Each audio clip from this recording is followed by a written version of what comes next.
Shimikiza mwaka kanya dusome hariya muri Yohana ubutumwa bwiza bwa Yesu Kristo uko bwanditswe na Yohana igice cyaho cya 5 fise amajambo abiri. Ijambo rya mbere fise ni iri jambo ryo ku murongo wa 6 n'umurongo wa 17. N'aya majambo abiri nimba hari umuntu yabonye adufashe gusoma ubutumwa bwiza bwa Yesu Kristo uko bwanditswe na Yohana igice cya 5 imirongo 2 no kuvuga ngo no murongo wa 6 n'umurongo wa 14. Mu isezerano rishasha utwo tunomero tweko muri Bibiliya utwo duto tweko cyane ushobora kuraba ku nomero 108. Hari utunomero tweko ya Bibiliya muraturaba basoma Bibiliya, hari utuharuro dutoye tuba turi hasi sawit ku tunomero two hasi. Niho tujye gusoma aho umurongo waho wa 5 nambe wa 6 n'uwa 17 iyo mirongo yonyene tugiye gusoma hanyuma tuce tuvugana gato.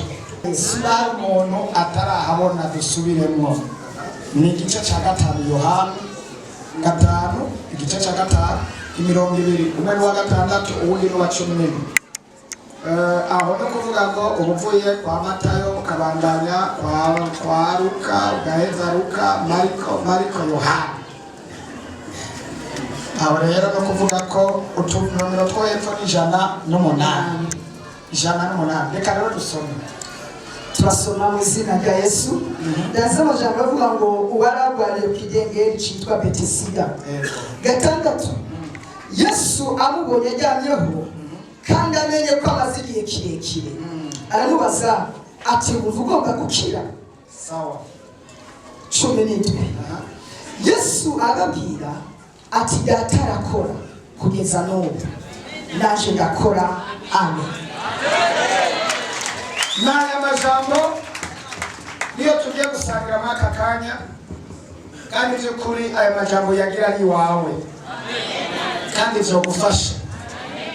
Rimwe na rimwe ari ngorane nyinshi zituma umuntu ahomba kubera atashoboye gufata ikintu bacirabisheko. Amajambo rimwe na rimwe umuntu akayarabisha ku wundi. Umuntu wese ari hano iri jambo agirabisheko kandi biragira ubuzima bushasha. Tumvise umuntu yaragwariye ku kidengeri Betesida. Birashoboka nawe ko hari ahantu ugwariye kandi ingwara ni nyinshi. Hari ingwara zo mu buryo bw'umubiri hamwe n'ingwara zo mu buryo bw'impemu.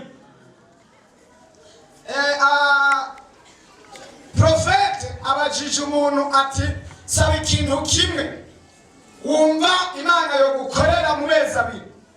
Atavuga ngo nkeneye amagara meza. Mbona abantu baratangaye. Sasa baratangaye. Wowe utangaye kubera ufise amagara meza. Ariko wawe nawe kubera uko yumva ari n'uwamuha amafaranga ntacyo mu marira atamagara meza afise.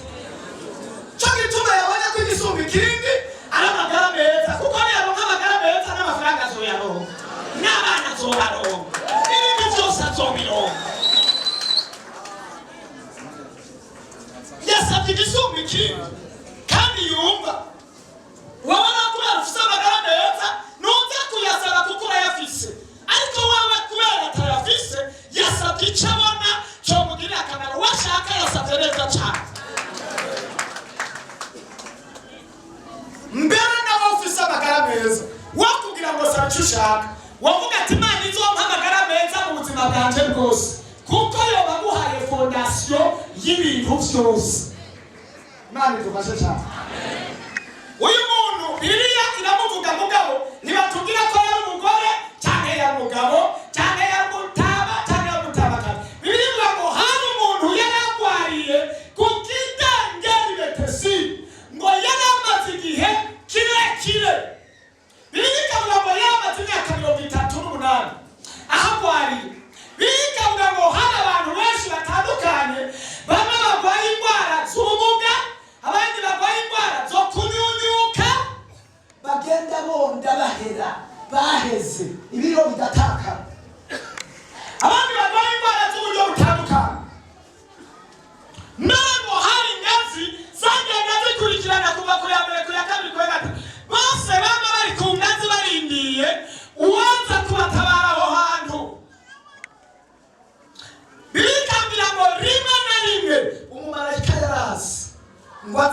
amukiza ngo uwagira umuntu ashobora kumujyana ngo amwibike mw'icyo kidengeri uwo niwe yakira. N'uyu munsi hariho abantu baje hano kandi Imana iri hano kugira ngo ikize, ariko si benshi bataha bakize bose. Nagomba mubwire ngo umuntu wese agira umunsi wiwe kandi agatabarwa ku mwanya wiwe. Imana idufashe cyane. Iryo ni ijambo ryawe. Umuntu wese agira umwanya wiwe. Profete yavuze ati jewe ntabwo nashobora kurigana n'abantu baguma bandahwako. Nagomba mbwira ngo umuntu wese agira ingabire yiwe niko bimeze. Iyo ntaba nemera ko abantu bandahwako nawe we profete baba barapfuye. Ibuka cyane ingene bandashwe. Uyu yarandashwe ko impuzu zose ndakura nja yari mu bitaro. Ubu uri wose bawudahwako gushika muri munsi ujya muri tu nitwogana. Atambuka ufise ni jewe nakogesha. Iyo aba mfise ishisho nk'iryo ufise nkagutanagenda ubu uriho. Umuntu wese agira umwanya wiwe n'igikorwa shesha. Tuduze cyubahiro cy'Umwami Yesu. Birambwira ngo rimwe na rimwe, haleluya, marayika yarazi. Ariko ndagomba uyu munsi marayika azakore ku buzima bwawe. Kandi marayika abasha kumenya umuntu wese. Nasomye ijambo ryanyoheye cyane. Abasha kumenya umuntu wese ingene icabutse, icakeneye, urugero ariko igeragezwa afise, amarira arira. Aha murabona twese ahantu turashajije, ariko aha hariho abantu bagenda bafise ibisebe ibikomere. Hariho abantu bagenda hano bafise ikibazo cy'amadeni, bafise ikibazo cy'ubugwayi, bafise ikibazo cy'intambara kanaka, bafise ikibazo cy'amageragezwa. Wa umubonye yambaye kositime, ukamubona n'amaniyo, ukamubona byibushe, wavuga ngo ntawe ntayiriwe nkuru, ariko womwegera ngo wumve ingorane afise. Marayika gusange amukize ingorane kuko niwe azishoboye. Imana idufashe cyane. Imana idufashe cyane. Ninginze Imana. Tena ngo uyu munsi nasabye Imana ngo inkorere ikintu gishasha. Ngo masaba Imana ngo ikore ikintu gishasha ku munsi ku munsi. Uyu munsi ndagomba Imana itabara abantu baje barushe bose. Kuko yumva mu mutima nemejwe neza yuko hari abantu bari hano bashagije bicaye ariko barushe mugabo atawundi muntu wo kubatabara, atamudogiteri, atamuntu kanaka yo mutabara, kuretse Imana yogira icyo yomukorako ku buzima bwiwe. Ndakunda uwo mwami kandi ndazi ko iyo Mana irashoboye rwose. Imana idufashe cyane. Abo bantu rero Bibiliya yambariye ngo bari batanguranwa umunsi umwe ngo agatanguranwa agasanga bamutanze kwinjira aho hantu. Humura naho bagutanze uyu munsi ntabwo bagutange kuko marayika yakurondereye. Yesu adufashe cyane. Uyu mwaka turimo bikunda byoroha, bishoboka bidashoboka, kubera hari iminsi miremire tumaze turi mu kidengeri Betesida mu bihe by'umubabaro n'amagorwa n'amarushwa. Fatiye ku majambo Imana yambwiye, hariho abantu bari guhindurirwa amateka.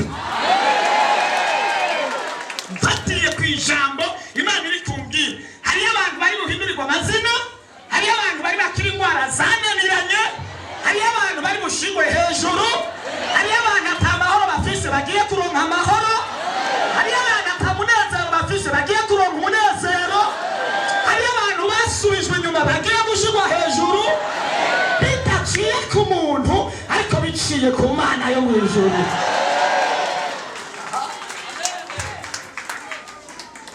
Imana idufashe cyane. Uyu muntu yaramerewe uko. Isi iyi yari yaragerageje abantu bomufasha, yari yararondeye abantu bomushigikira cyangwa bomusaidiye akababura. Bishoboka ko yagiye mu bantu akabwira ati basha ehera ndarushe, ni jewe maze ingari igihe kirekire, mumfashe. Uriya mu marayika niyaza aje gutabara, muzoca munterura mushireyo. Ariko ikintu kibabaje cyangwa ikintu kibanga rikomeye cyane. Igihe cyose marayika yaza yaraba abantu, Bibiliya yavuze ngo Yesu amaze guhashika ngo acaramumenya ko amaze igihe kirekire. Yesu amaze guhashika, twinginga Imana imenye abantu bamaze iminsi bafise inyota, bamaze iminsi barushe, banemerewe. Nk'ubu Yesu yoca kuri wewe, hari umuntu yoca akamubwira tujya muntu ndamukize, yovuga ati ntumukize kizuriye, ariko dushima Imana ko itaca kumubona. Nukuri kose Imana ntakica kumubona, nta nubwo ibaza umuntu. Yesu adufashe cyane. Hariho abantu Imana iciyeko, kandi abo wagiriye neza, kandi abo wafashije, abo wagaburiye, abo watabaye, abo ibaciyeko, ikababaza ngo mbega nakandi amugirire neza. Bavuga ati oya, ujya ntumugirire neza, nakararishima ngo arabyibushe. Bozana impamvu ati Imana yo mu ijuru ntiyaciye kw'aba bantu bari bicaye aho hantu. Bivuga ngo Yesu ahageze ariko aragendagenda aca ku ibaraza rya mbere, abona abahicaye, harimo abarushe, harimo abafise ibyaha, harimo abananiwe, harimo abari mu marira, harimo abari mu gahinda, bari bamaze igihe kirekire. Bivuga ngo ahageze gusa aravye aca aramenya ukwiye gutabarwa. Imana imenye icyo ukwiye kuri uyu munsi, Imana imenye icyo ukwiye muri iki gihe. Kristo Yesu amenye icyo ruhura umutima wawe, Imana ibonera ahantu ahishijwe mu ibanga. Haleluya, haleluya.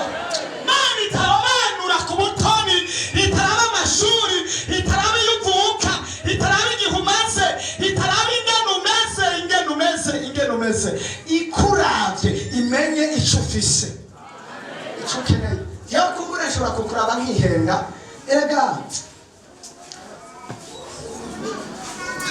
hari ibintu tubona nk'abana b'abantu. Abantu urazi rimwe na rimwe hagiye bahanura cyangwa bakavugishwa n'ibigumbagumba, cyangwa rimwe na rimwe bagahuruduka, cyangwa bakavugishwa ibyiza. Nasomye ijambo ry'Imana, umugabo umwe aravuga ati ujya nta kindi avugishwa ndamuzi, avugishwa ibibi kuri jewe gusa. None rero reka tutume turondera uwundi kuko ujya avugishwa ibibi. Reka nagomba nkubwire, Bibiliya iravuga ngo jewe sinzovugishwa ibyiza kuri wewe, Imana itampaye kuvugishwa ibyiza. Ikiri bumbwire nico ndi buvuge. Yesu adufashe cyane. Imana yo mu ijuru hari rimwe na rimwe n'abantu bababazwa n'ibyo bavugishijwe ko cyangwa bavugishijwe ko ngo ntibyari bikwiye nuko bari gusa. Ariko Imana ivuze ikivuze uyu munsi ni ibintu bibiri nzanye n'amajambo abiri. Yesu ngo ahageze nabwiye Imana ngo uyu munsi sinayitegetse mugabo nayinginze ngo Mana waragendeye mu yandi madini igihe kirekire cyangwa ukwiye hose icyarimwe, ariko uyu munsi uhere ku bantu bari muri repentance. Nayinginze Imana, kandi ndazi by'ukuri navuga ngo yirundi ariko si ndundi, ni Imana ya twese. Haleluya, ni Imana ya twese, ntabwo ari indundi. Iconzi ntirenganya. Haleluya, itubabara twese, idukunda twese, itwitaho twese, itwitwararika twese, idufise ko umugambi mwiza. Ariko ahihera hano ndikunze ninginze Imana narayendarira vuga ngo Mana hera kuri repentance, ndagomba kukubona ukundi gutandukanye nuko nakubonye mu myaka yaheze. Kandi Imana yambariye ngo naho hari abantu batayugambukira uko bagomba, ngo yo iratabara itaravye intege zabo. Iraza gutabara itaravye intege nke. Imana yanyeretse n'abantu baboshwe, kandi baboshwe n'imigozi itandukanye. Kubera nabonye ari birebire bashaka, ntabwo nza kuvuga ko iyo migozi baboshwe.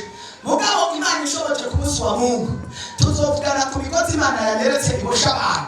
Kandi bibaye ngombwa nzoshaka ndakubwira ati wewe rishaka umugozi nabonye kuboshe n'uburyo nzoreka kubivugira mu bantu, ariko bashaka nzokurungikira akamesaje kakubwira ati hari umugozi nabonye kuboshe, niwagirirwa bakundondere nawe kubari. Ariko hari abantu nabonye baboshwe n'imigozi itandukanye,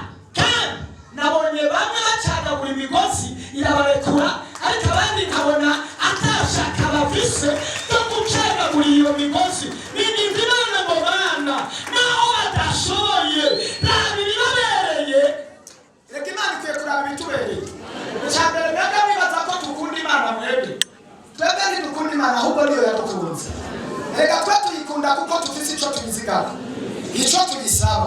Ariko niyo yadukunze iradupfira ata kintu na kimwe cyo kudusaba. Niyo yadukunze. Wowe wikunda kuko ushaka akazi. Iyi natevye uravuga ngo Imana ntakimaze, ntakimariye n'inkunda, mbere ndayivuyeko. Ariyo yakuremye, arizo kwakira, arizo gukora byose. Nta rukundo dufise ku Mana. Iyo tuyisaba dusaba gukira.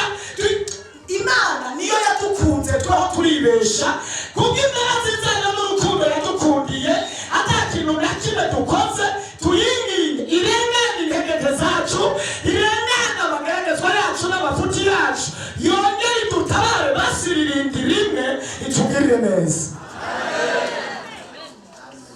Itugirire neza. Imana idufashe cyane. Yesu aho hantu abana ingatigere zikurikirana aragenda ngo aramenya amarira uwo muntu afise, aramenya intambara uwo muntu afise, aramenya uwo mubabaro umuntu afise, ngo akiramusanga ngo aramubwira ngo ushaka ndagukorera iki? Ushaka gukira? Imana idufashe cyane. Oya, Imana idufashe cyane. Ngwenda aramubwira ngo ngomba gukira, ngo ataramukiza. Ahejeje kumukiza yitahiye, inyuma yaho havyuka imvururu kubera yakize. Atanguye kugendagenda, abantu baravuga ngo ntibishoboka, ndakugekijijwe nani. Nicyo gituma n'uyu munsi abantu Imana izoguhezagira kandi igiye kuguhezagira. Abantu bazokubwira ngo mbega waciye hehe kugira ngo ugere hajya hantu. Iri jambo nuraryumva neza. Bazokubwira ngo waciye hehe, watanze ibiki kugira ngo ugere hajya hantu. Niko abantu bazovuga. Haleluya. Imana ishimwe cyane. Rega kuko gusenga n'imbabazi zayo n'amarira y'abakozi b'Imana igiye kubikora idaciye ku muntu n'umwe. Igiye kuguhezagira ata muntu igishije inama. Naho umunyantege nke, naho ufise ibindi biharuro n'ibindi byiyumviro kanaka, ariko kubw'imbabazi z'Imana igiye kubikora. Imana ishimwe, Imana ishimwe. Haleluya. Imana mporera yo mwijuru. Imana mporera yo mwijuru. Icoma abantu bose bo muri repentance mukaba bakire mu rwego rukomeye. Iyo abarije nataga narifise ubutunzi cyangwa nasinye ivyete by'ubutunzi cyangwa by'amagara meza, mwese nacandabaha ibintu bisabwa byose bituma bishigwa hejuru. Je Pasteur Joseph ntashari nogira, naho ugenda ntugaruke ntashari nogira, ico nobona gusumerewe neza ico cyo mpimbara. Naho twohurira hariya ngo uri muri vewe tugenda novuga ati ntaco bitwaye kuko amasengesho nasenze Imana yaguhezagiye, kandi ko yaguhezagiye nanjye nzoshikirwa. Iyo ubyumva batera haleluya. Haleluya. Oya haleluya. Imana ikirabimenya. Hari ibintu Imana igiye gukora kuko amasengesho. Imana idufashe cyane. Hari ibintu Imana igiye gukora n'ukuri kose kuko amasengesho turiko turasenga, kuko amasengesho turasenga, kandi ibyo bintu Imana igiye gukora abantu bazokubaza ngo waciye hehe, wakoze iki cyatuma ibyo bintu bikoreka. Iri jambo nimuraryumva neza, ntabwo muraryumva neza. Haleluya. Ahantu Imana igiye kukurindira abantu bazovuga ngo waciye hehe kugira ngo ahantu hamara igihe kirekire nk'iki.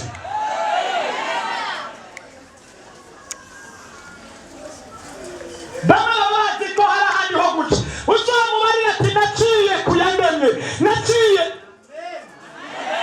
naciye ku mwami wanje, uzomubwira ati nafashe ibarabara ryo ku mavi, nafashe ibarabara ryo ku mavi. Ibarabara rya hehe? Uzi ko iryo barabara ryo ku mavi ko mbona rice mu makatiye yose. Uzi ko iryo barabara riri mu makatiye yose y'abantu bari hano. Haleluya. Uzamubwira ati naciye mu ibarabara ryo ku mavi, natamikorosi ryo kuboroka,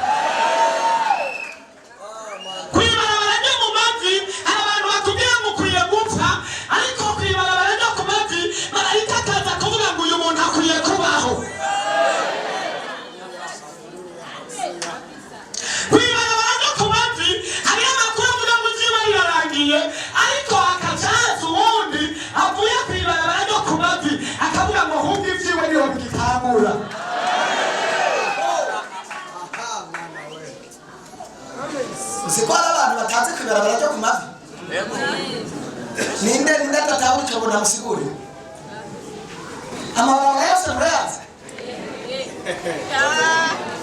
amabarabara yose murayazi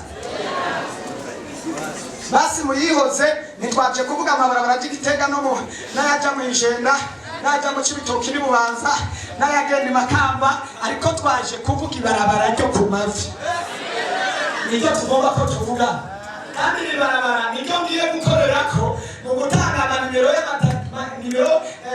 amapromosiyo ibarabara ryo ku mavi. Abaganga barananirwa ijuru rikazana abamarayika baraza bakakuvura naho waba wari umaze ibihe kirekire.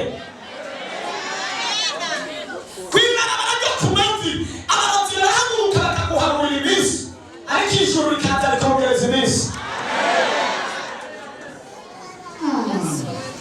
Ibyo mukuri cyane isuku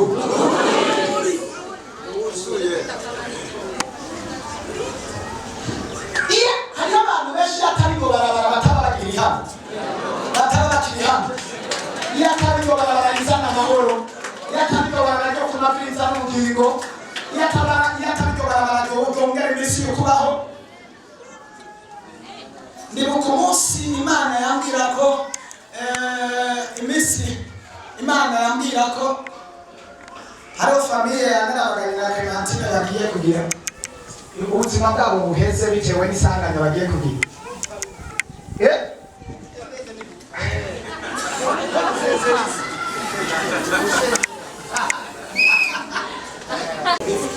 Bari bagiye gushengera kandi urupfu rubi wagiturumuka upfukenyutse ugapana n'umuryango wose ushwanyutse giturumuka utihereje Imana utazi kuja mu ijuru utazi kuja hehe. Ndavyibuka Imana irabimbwira rero wowe maze kubwira igihe kirekire ntabwo ari n'umusumo reka shake fata ujya musonya. Ndavyibuka ujya twagize amasengesho angamike sindayibuka misi 3 seke imwe y'abayuda yatabaye abantu ndakuri kose hari amasengesho misi 3 tugiye gukora izotarara abantu byari byarananira. Hari amasengesho y'imisi 3 tugiye gukora ndacasibuza Imana y'imisi 3 abagwaye kanseri bazokira abagwaye ibibyimba bizovyimbuka abagize ingorane. Hari abantu bari hano hari abantu nukuri batari bake kandi bagwaye amakanseri kandi ibi bintu by'amakanseri zimwe mu mbi z'amakanseri kugira ngo zitangure kugwira cyane Imana yari yabimbwiye abantu bari hasi n'ababiri ndabagira ngo mbonye ikuzimu havuye imwe mu mbi z'abadayimoni nziza n'ishinge zigiye guteza abantu amakanseri. Ati kandi umuntu bazotera ati uwo tukabona urushinge umuntu bateye urushinge cyangwa kanseri mbona n'abadayimoni bazana ishinge mugabo hari ikintu Imana yavuze yabariye mu muntu wese azogirirwa umuntu agahungira k'uyu musozi ngo iyo kanseri azoyikira. Ibyo bintu siko nabibabwiye muravyibuka kandi si vuba haraheze nk'imyaka 2 irenga cyangwa 3 benga kandi icyo gihe nta bintu by'amakanseri byari bihari hagwara umwe ariko ubuho hari abantu bagwaye amakanseri hano kandi atari ikindi bagwaye amakanseri y'uburozi barozwe hakaba n'amakanseri y'abo bazimu nyene babateye.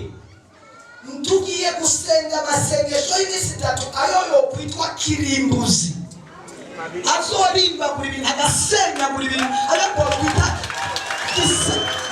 azotasenya buri bintu ibintu kuri kose ushaka kugeza Imana ushaka upima Imana ureke kugira ibintu byo gufina ayo masengesho uzoyafatane nawe nutabona asenyaguye ibintu akarema amashimwe mu rugo rwawe no mu miryango agakora ibitangaza n'ibimenyetso agacanga muri migozi yaribosha abantu akinjiza abantu mu masezerano ako ntabwo navyumva batari haleluya.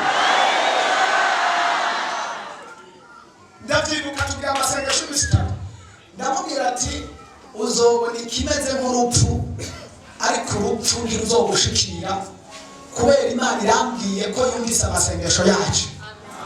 Iyo Imana ishuri ikavuga ibintu abantu b'Imana ntukabifate mineneko, muze mukorera ku kintu Imana ivuze. Yesu adufashe cyane. Haleluya.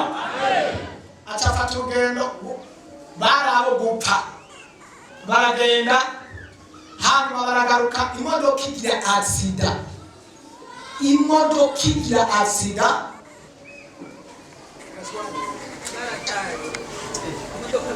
baciye byivugire ndarabana byivugire amengani iyo ndiko ndabivuga umenga ni nkuru. Haleluya. Haleluya. Haleluya. Nukuri umukozi w'Imana ariko yijambo ry'Imana nk'uko yene twari tusengera hariya haruguru ari muri kwenye hariya mwe mu Imana muzako ava nkariya aza antumbereye arambwira ati Imana irambwiye ndakuburire hariho ikinogo cyasane kigomba kukumirana n'abawe. Arabimbwira umuntu arambwira ati rero mufate amafungo y'iminsi 3 seka niba bikugoye uzonywa amazi ati kandi kubera ko ndagukunda nanjye nzoguterera nzifatanya nawe. Narabikoze umunsi wa nyuma wayo masengesho gira 3 pasiteri yaraje iwanje muhira twarangije turi mu cyumba cy'amasengesho ko muhira mu nzu nasi cyumba cy'amasengesho namangira biraheze aga Petero nyene urabona cyamuje Petero na Cezaramba niko ukekera umuntu n'umuntu kwera cyangwa kwera nagayimuye ndamutahura cyane. yo kwera yatekeranije mugabo hariho urugendo rwanweze runjana iwacu byo mvuga tugenda neza mu modoka twara turiko turagaruka imodoka yagiye gusa nk'iyisekana n'iyindi je mu yindi sasi yo tube tugenda uko nawe ikazo umushoferi aza gukata bisema ikirayumba itibarabara ikiseka igiti do fase mu bantu 9 twari kumwe umupolisi yagendanira yaramwijukiye niyo arashwanyuka arapfa yapfuye kuri nta kunihana. Ni ukuvuga imodoka yarashwanyutse ntabwo kuvuga ngo basubiye gukora nta kintu ubwo uwo mwateri wanje uwo mupolisi yarapfuye sinzi giturumbuka ariko birababaje. Rero aha najango nshimangire ibyo umukozi w'Imana avuga ko Imana ibaho ivuga kandi ikora iyo yavuze irashitse. Imana ibameze kugenda. Numvise ari ibintu tugiye gushwanyagura mu minsi 3. Mu minsi 3 tugiye kugira amasengesho yo gushwanyagura ibintu mu minsi 5. Ari ibintu kandi byananiranye ku buzima bwanyu. Imana yanyeretse abantu bikorera amabuye, Imana yanyeretse abantu baboshwe, Imana yanyeretse abantu bagwaye ibiguma by'ibisebe by'ibikomere, Imana irambwira ngo ujya n'umubabaro n'intambara bagende bacamo, Imana iranyereka abantu baboshwe n'ibyaha byanze kubarekura, Imana iranyereka abantu bari ahantu muri prison bafungiwe, Imana irambwira ngo bajya abantu baraboshwe n'abadayimoni mu rwego rukomeye cyane, mugabo irambwira ngo haba amasengesho y'iminsi 3 mugira abo bantu bose Imana izobugururira.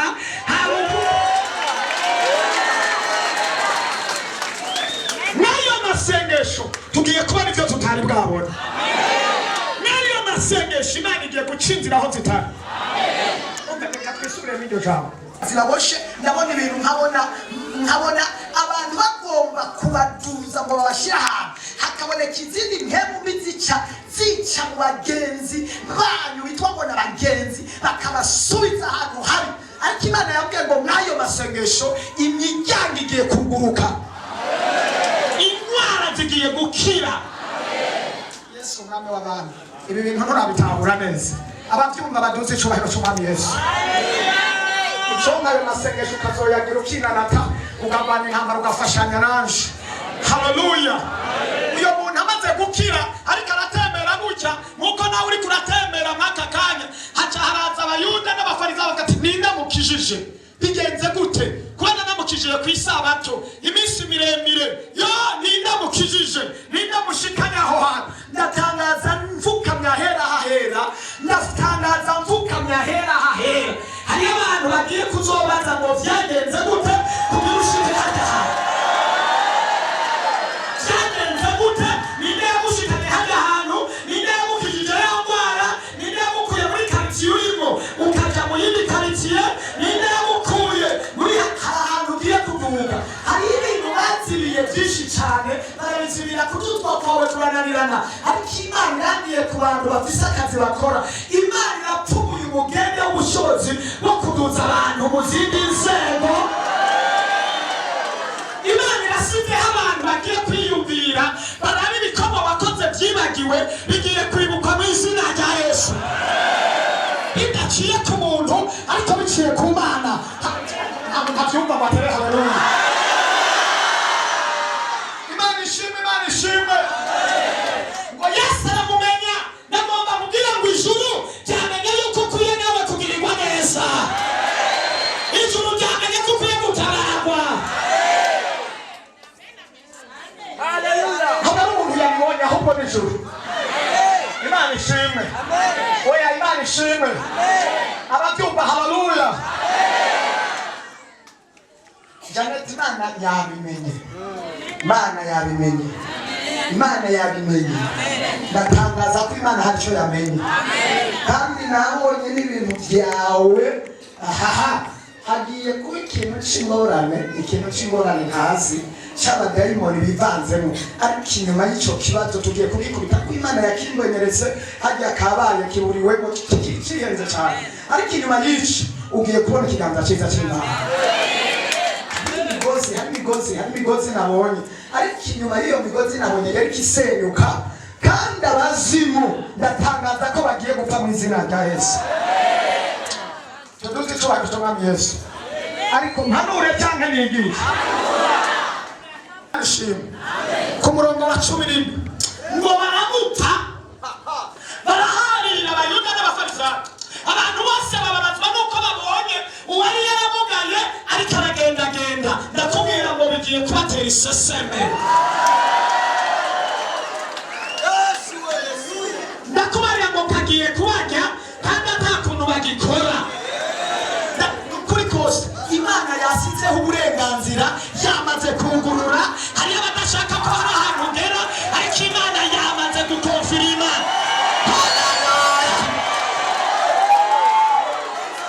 ndabisubiyemo n'ukuri kuhoraho kw'Imana yandemye ndabisubiyeko n'ukuri kuhoraho kw'Imana yampamagaye ndabisubiyemo n'ukuri kw'Imana yera ntawobeshera Imana arahera hahera ari imbere y'ishengero abantu bagiye gufatwa n'iseseme ku bwawe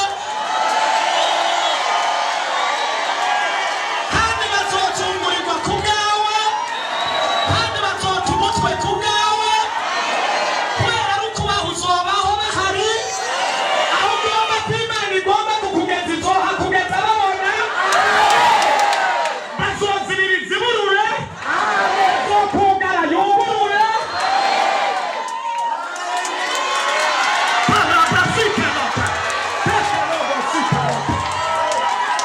Imana yamaze kunyereka ingabo z'abamarayika zije kurwanira ishengero ryabo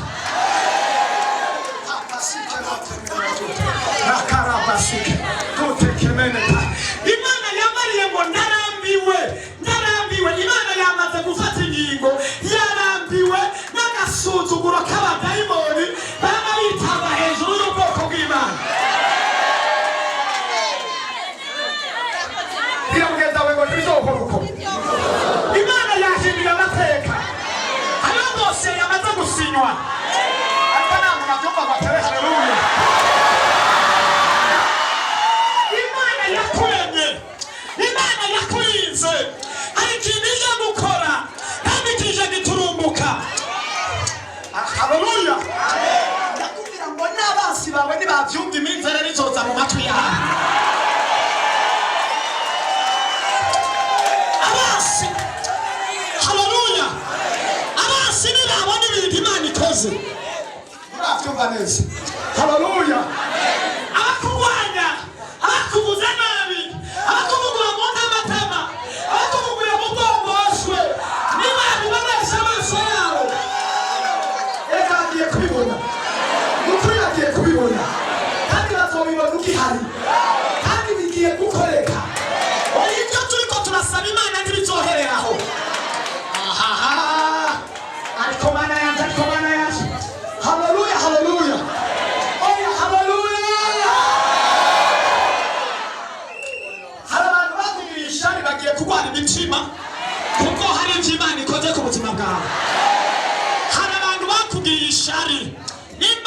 mpamagazwa n'Imana nimba by'ukuri Imana ariyo yampamagaye ariko hari abantu bari hano bamaze kubwira ibintu bikabaho abamaze kubona ibyo ndababariye bikabaho bangunyere bahagarara ibyo nababwiye ntuhaguruke kuko abandi bahagurutse oya ntuhaguruke kuko abandi bahagurutse wowe uzi ko hari icyo nakubwiye kikabaho kandi kigakoreka uhaguruke kuko hari icyo wabonye kapasike rote rakaribisike noneho rero numva ngiye gutangura indwi yose yo kuvuga ku bantu kandi ibintu bibabeho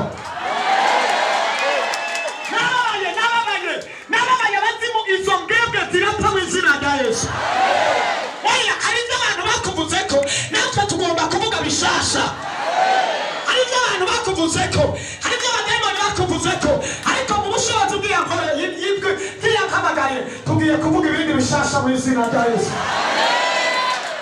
iyo ubyumva batera haleluya turagiye guhanura ubuhanuzi bw'amahoro ubuhanuzi bw'intsinzi ubuhanuzi bwo gutabagwa kandi ubwo buhanuzi Imana izobukonfirima ikishyira mu ngiro ibyo tugiye kuvuga abakozi bayo Imana iminsi yose irabashigikira nasoma ijambo ry'Imana hariya muri Yeremiya Yesaya ngo ndi nyuma y'ijambo ryaho mperekeresha ibitangaza n'ibimenyetso ibyo abakozi banje bavuga ndi nyuma ngo sohoze ibyo abakozi b'Imana bavuga nimba turakanwa k'Imana ni ngombwa tuvuge Imana ikonfirima ibyo tuvuze ubundi umuntu agutumye mu gihugu hanyuma ntamushigikire niwe agariwe aba yagutumye nimba ari Imana yantumye igomba ishyira mu ngiro ibyo yantumye ntabwo yoguma abana b'abantu bacumukura ngo igume irebera iraba hariya igume iraba gusa abana b'abantu abadayimoni bariko barabakubita kandi barisenga mu ijoro no ku murango yambariye ngo ndirahiye ijambo turyumva neza yambariye ngo Imana irirahiye irasubira irirahiye ijoro turaryumva neza n'Imana yavuze ntabwo ari umuntu yavuze ariko hari n'abantu bafise ijambo rikomeye avuze ngo ubeho wobaho avuze ngo uhure n'ikibazo wohura n'ikibazo ariko jewe Pastor Joseph wahamagawe n'Imana akarobanuzwa amavuta akasigwa n'amavuta hamwe na data wa twese wo mw'ijuru tufatanije jewe icyariho cy'Imana jewe intumwa y'Imana nasubiyemo ngo jewe intumwa y'Imana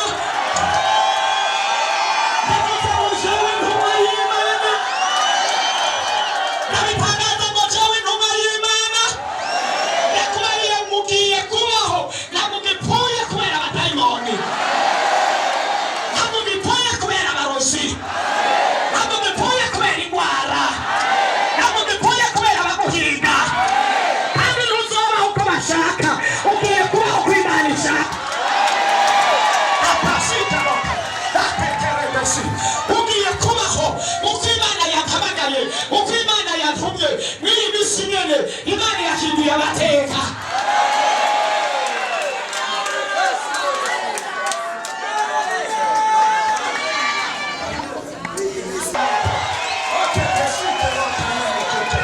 haleluya mugabo wo muri Kongo umukozi w'Imana umwe muri Kongo iyo ni Imana iri kiravugana namwe hanyuma uwo mugabo yari umukozi w'Imana ategura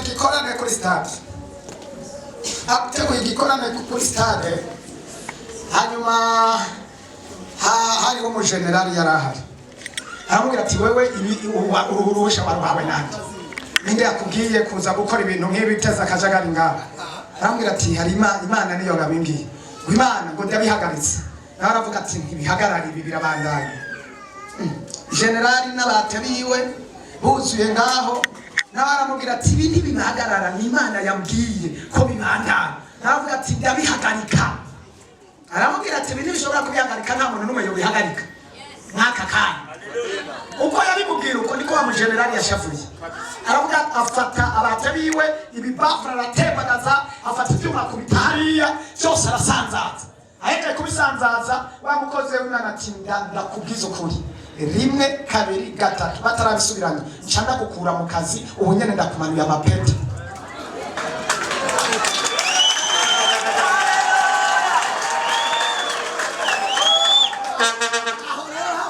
ndakumanuye amapeta. Nagomba ndakubarire hariho abantu bakwitambitse imbere batahavuye baramanurwa amapeta.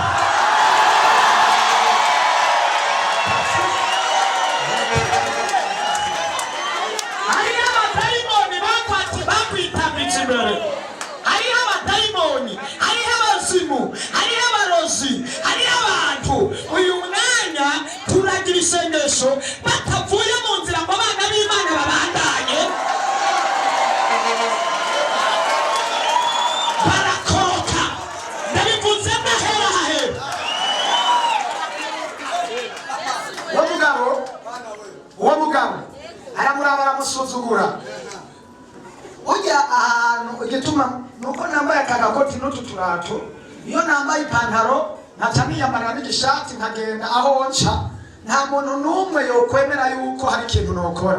Aho nca rimwe na rimwe nko mu manzi iyo ngiye banyicarika inyuma hariya. Murabona by'ukuri ntabwo mbereye kuja imbere. Nataye yanjye n'ingene niyambarira n'igipira, ahantu ujya hose baba babona kubenga ndi umugongo aragowe. Kandi by'ukuri turetse ubuntu bw'Imana buri muri je, nta kindi kintu maze jewe turetse Kristo gusa akwiye guhabwa icyubahiro. Urabona rero wisangiye n'igipira nambaye n'ikambambiri n'ikomeza icyuma, na hariya wovuga ati ako kagabo kavuga yuko bidashobora guhinduka jewe n'uwo ndiwe. Uyo mujenerale nagwarupira.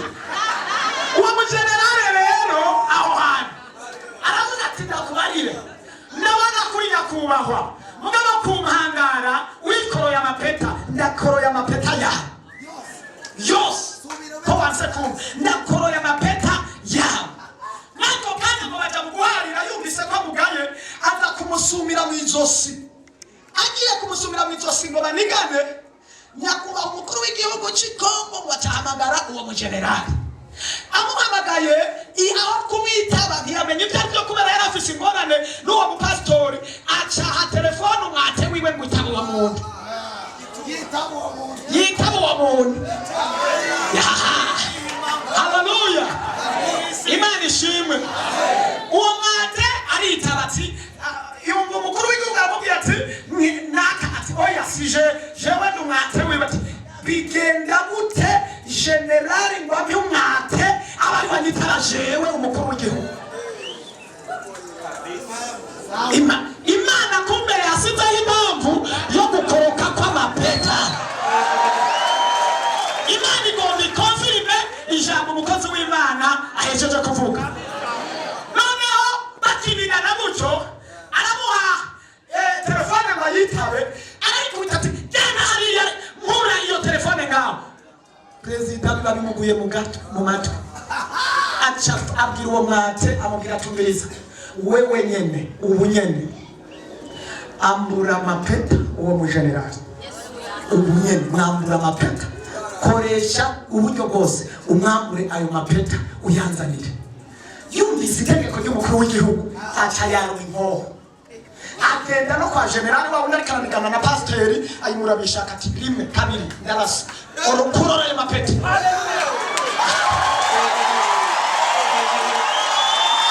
Haleluya. Walutaje nagomba nakubwira tugiye guharura gatatu abadayimoni bakorora amapeta bari barabatwaye.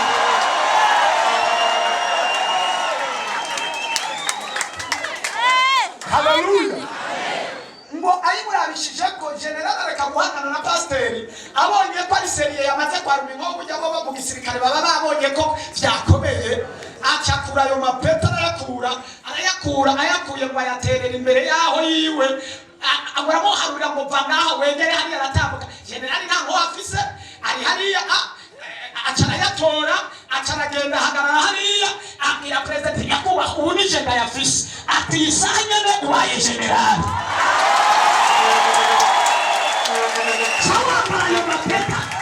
Ambara ayo mapeta. Fata shofera naho uze ndakugirimu usangeho. Ambara ayo mapeta usangaho ndi ningoga. Baya ayakubitako agize gutya babate ba generali bataba